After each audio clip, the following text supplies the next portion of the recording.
नमस्कार दोस्तों आज हम लोग सिंधु जल समझौता क्या है, कब हुआ और जो भारत सरकार ने सिंधु जल समझौता रद्द करने की बात कही है वो क्या चीज़ है उसके बारे में पूरा प्रावधान देखेंगे। अगर वीडियो पसंद आए तो प्लीज़ चैनल को सब्सक्राइब और वीडियो को लाइक शेयर जरूर करें। Thank you. चलिए स्टार्ट करते हैं। दोस्तों सिंधु जल समझौता जो है वो 19 सितंबर 1960 में हुआ था। ठीक है, 19 सितंबर 1960 में हुआ था। किसके किसके बीच हुआ था? तो भारत और पाकिस्तान के बीच हुआ था।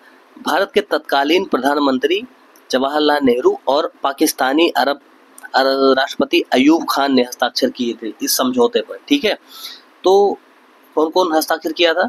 नंबर 1 तत्कालीन प्रधानमंत्री जवाहरलाल नेहरू और पाकिस्तानी राष्ट्रपति अयूब खान।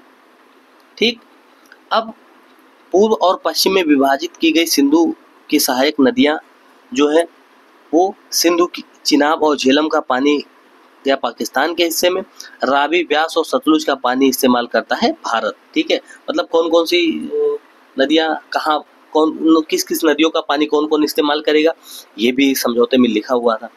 तो देखिए अब क्या होगा। ठीक है, तबाही मच सकती है, ये बात तो सही है। अगर सिंधु जल समझौता रद्द किया गया, भारत रद्द किया, तो पाकिस्तान में तबाही तो मच सकती है। आइए देखते हैं। देखिए पाकिस्तान की 80% खेती योग्य भूमि सिंधु नदी प्रणाली के पानी पर निर्भर है। ठीक है, अगर ये पानी बंद हुआ तो 80% ये जो खेती है, खेती योग्य भूमि है, वो तो बेकार हो जाएगी। और इस पानी का 93% हिस्सा सिंचाई के लिए इस्तेमाल किया जाता है, इसके बिना खेती असंभव है। अगर इस समझौते को भारत रद्द करता है तो पाकिस्तान तो बर्बाद हो जाएगा।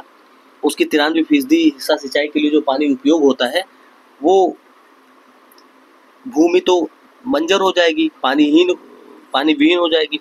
देखिए अब 23% योगदान करता है किसी क्षेत्र पाकिस्तान की राष्ट्रीय आय में। जैसे किसी क्षेत्र जो है वो पाकिस्तान की संपूर्ण राष्ट्रीय आय में 23% योगदान देता है और 68% आबादी खेतों पर निर्भर करती है। पाकिस्तान की 68% से ज़्यादा आबादी खेतों पर निर्भर है और अगर खेती ही नहीं हो पाई तो वहाँ की अर्थव्यवस्था तो चरमरा जाएगी। अब देखिए सिंधु और उसकी सहायक नदियों के पानी पर निर्भर है पाकिस्तान के कराची, लाहौर और मुल्तान। ठीक है, ये तीनों शहर सिंधु और उसकी सहायक नदियों के पानी पर निर्भर करते हैं। अगर सिंधु के पानी को बंद किया गया तो यहाँ पर चल रहे जो तारबेला और मंगला जैसे पावर प्रोजेक्ट हैं वो बंद हो जाएंगे। अगला क्या है? पाकिस्तान में खाद्य उत्पादन में गिरावट आ सकती है, खाद्य सुरक्षा को खतरा हो सकता है। अगला है पाकिस्तान की शहरी जल आपूर्ति रुक जाएगी और उसमें अशांति फैल जाएगी। फिर बिजली उत्पादन ठप होगा, शहरों में अंधेरा छा जाएगा।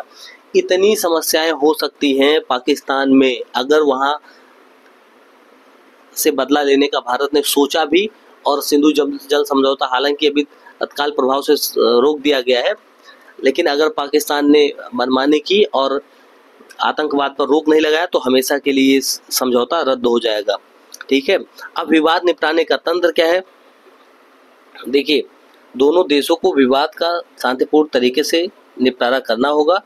असली विवाद करना होगा, विवाद आपसी बातचीत से निपटाना होगा। यदि बातचीत से हल नहीं निकलता तो मामला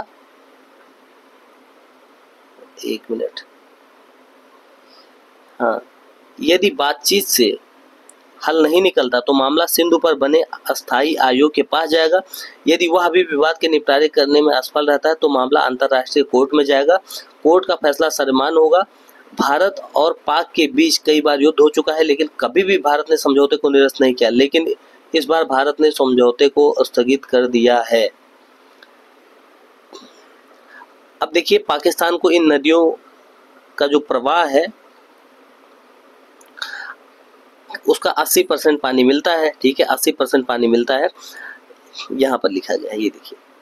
और पंजाब और सिंध प्रांत की खेती इसी पानी पर निर्भर करती है। तो इसका आप क्या मतलब समझे?